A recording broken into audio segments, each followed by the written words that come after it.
ओम शांति। 13 जून 2025। बाबा के महावाक्य। मीठे बच्चे, इस बेहद के खेल में तुम आत्मा रूपी एक्टर पार्टधारी हो। तुम्हारा निवास स्थान है स्वीट साइलेंस होम, जहां अब जाना है। प्रश्न: जो ड्रामा के खेल को यथार्थ रीति जानते हैं, उनके मुख से कौन से शब्द नहीं निकल सकते हैं? उत्तर: यह ऐसा नहीं होता था तो ऐसे होता, यह होना नहीं चाहिए। ऐसे शब्द ड्रामा के खेल को जानने वाले नहीं कहेंगे। तुम बच्चे जानते हो, यह ड्रामा का खेल जो मिसल फिरता रहता है। जो कुछ होता है सब ड्रामा में नूंद है, कोई फिक्र की बात नहीं है। ओम शांति। बाप जब अपना परिचय बच्चों को देते हैं तो बच्चों को अपना परिचय भी मिल जाता है। सब बच्चे बहुत समय देही अभिमानी होकर रहते हैं। देही अभिमानी हो तो बाप का यथार्थ परिचय हो, परंतु ड्रामा में ऐसे है नहीं। भल कहते भी हैं भगवान गॉड फादर है, रचता है, परंतु जानते नहीं है। शिवलिंग का चित्र भी है, परंतु इतना बड़ा तो वह है नहीं। यथार्थ रीति ना जानने के कारण बाप को भूल जाते हैं। बाप है भी रचता, जरूर रचेंगे भी नई दुनिया, तो जरूर हम बच्चों को नई दुनिया की राजधानी का वर्षा होना चाहिए। स्वर्ग का नाम भी भारत में मशहूर है, परंतु समझते कुछ भी नहीं।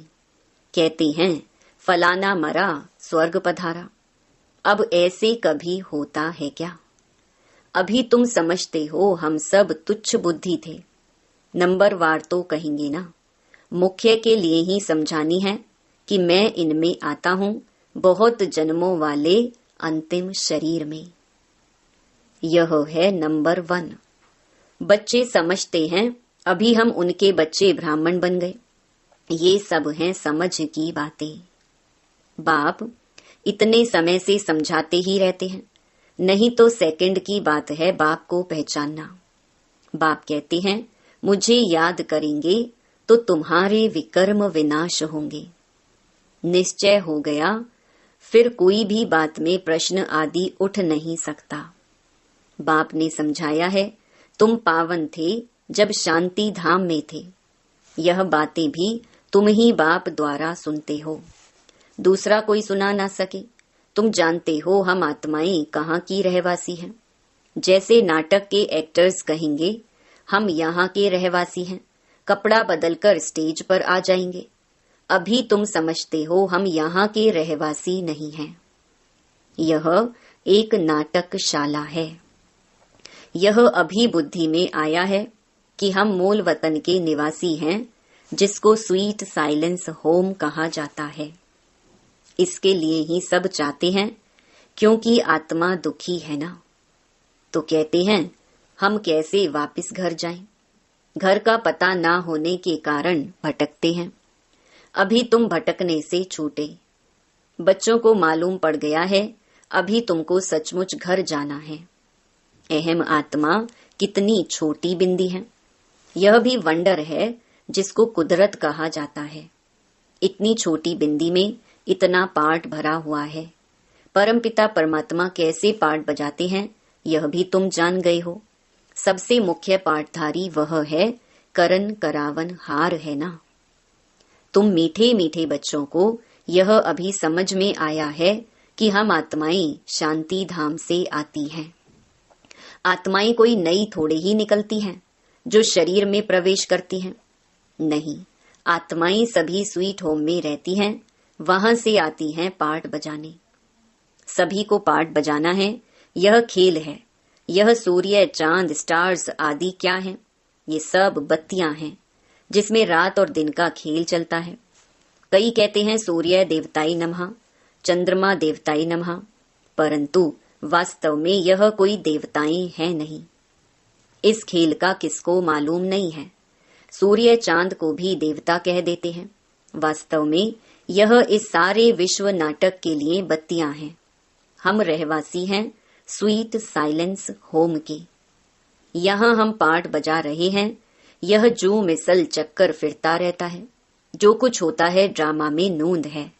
ऐसे नहीं कहना चाहिए कि ऐसे नहीं होता था तो ऐसे होता। ये तो ड्रामा है ना।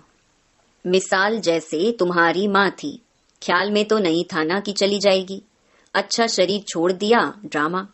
अब अपना नया पार्ट बजा रही है। फिक्र की कोई बात नहीं। यहाँ तुम सब बच्चों की बुद्धि में हैं, हम एक्टर्स हैं। यह हार और जीत का खेल है। यह हार जीत का खेल माया पर आधारित है। माया से हारे हार है और माया से जीते जीत। यह गाते तो सब हैं, परंतु बुद्धि में ज्ञान जरा भी नहीं है। तुम जानते हो माया क्या चीज है? यह तो रावण है, जिसको ही माया कहा जाता है। धन को संपत्ति कहा जाता, धन को माया नहीं कहेंगे। मनुष्य समझते हैं इनके पास बहुत धन है, तो कह देते माया का नशा है। लेकिन माया का नशा होता है क्या? माया को तो हम जीतने की कोशिश करते हैं, तो इसमें कोई भी बात में संशय नहीं उठना चाहिए। कच्ची अवस्था होने के कारण ही संशय उठता है। अभी भगवानुवाच है, किसके प्रति? आत्माओं के प्रति। भगवान तो जरूर शिव ही चाहिए जो आत्माओं प्रति कहे। श्री कृष्ण तो देहधारी है, वह आत्माओं प्रति कैसे कहेंगे? तुमको कोई देहधारी ज्ञान नहीं सुनाते हैं। बाप को तो देह है नहीं, और तो सबको देह है। जिनकी पूजा करते हैं उनको याद करना तो सहज है। ब्रह्मा विष्णु शंकर को कहेंगे देवता, शिव को भगवान कहते हैं। ऊंच ते ऊंच भगवान, उनको देह है नहीं। यह भी तुम जानते हो।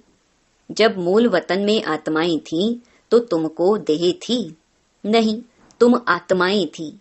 यह बाबा भी आत्मा है, सिर्फ वह परम है। इनका पाठ गाया हुआ है, पाठ बजाकर गए हैं, तब ही पूजा होती है।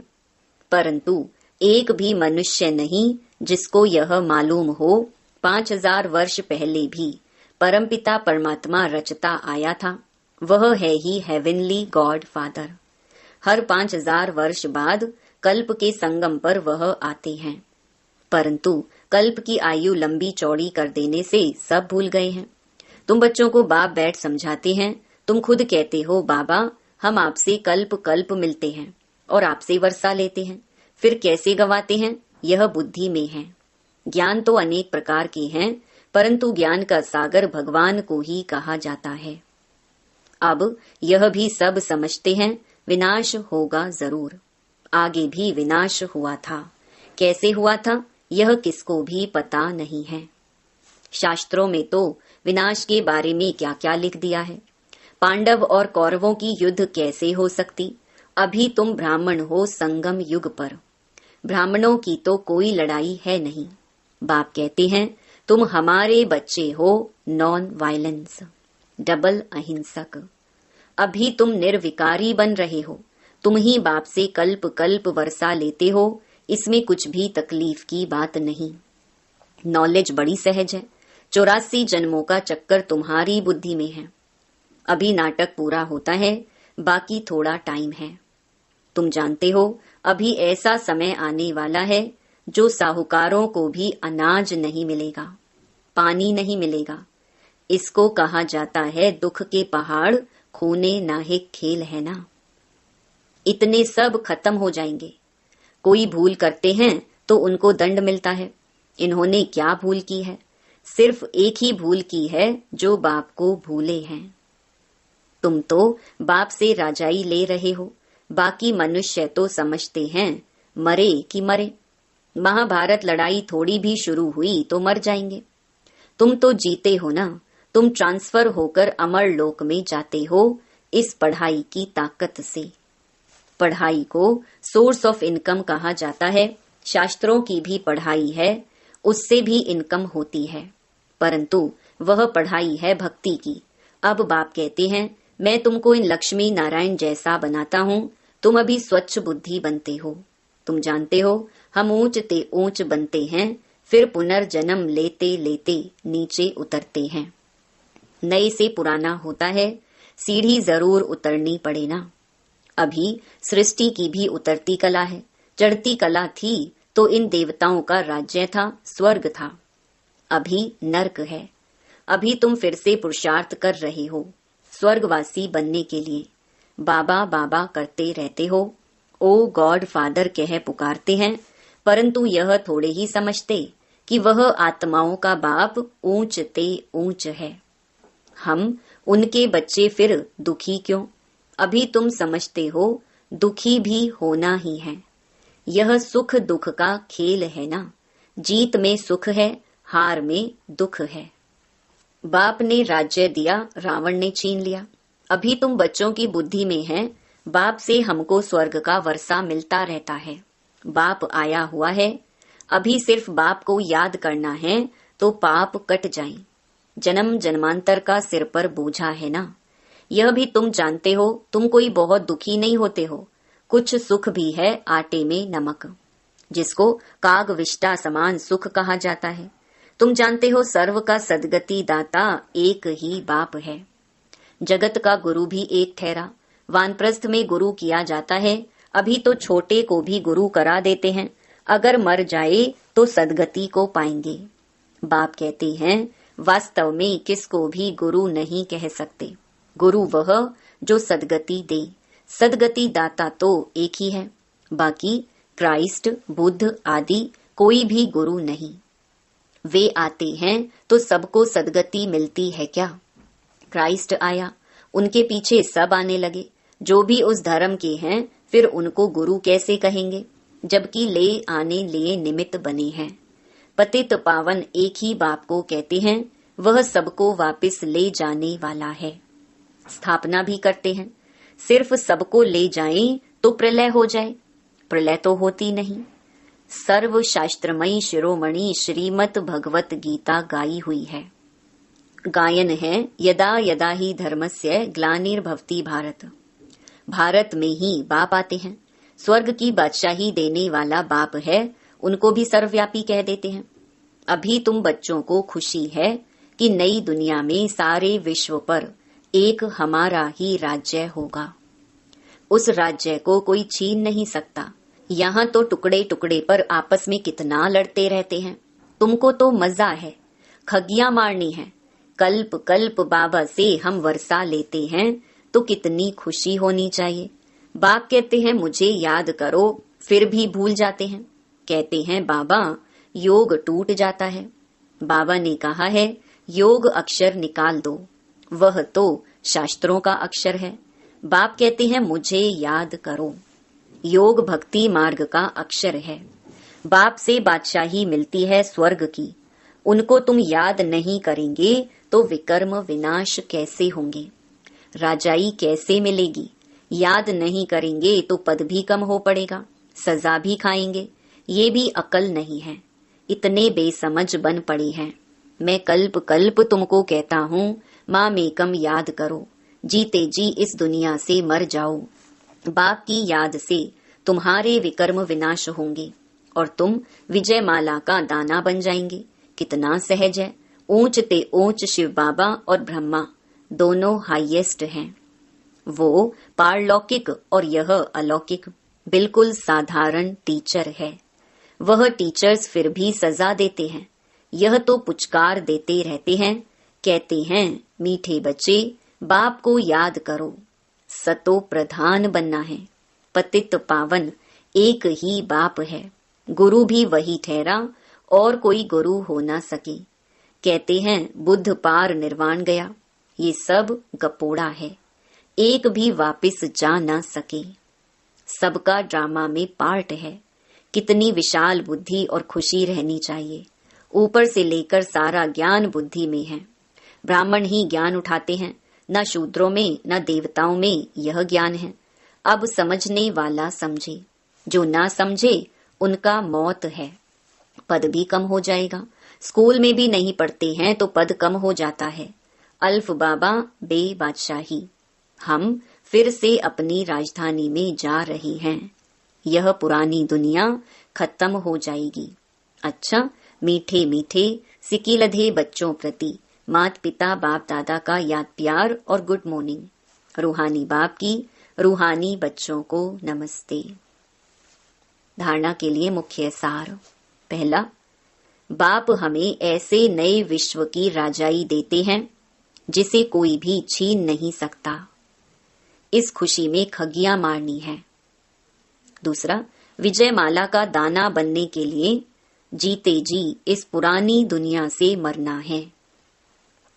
बाप की याद से विकर्म विनाश करने हैं।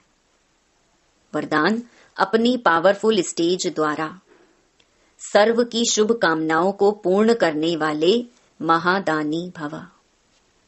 पीछे आने वाली आत्माएं थोड़े में ही राजी होंगी, क्योंकि उनका पार्ट ही कणा दाना लेने का है। तो ऐसी आत्माओं को उनकी भावना का फल प्राप्त हो, कोई भी वंचित ना रहे, इसके लिए अभी से अपने में सर्व शक्तियां जमा करो।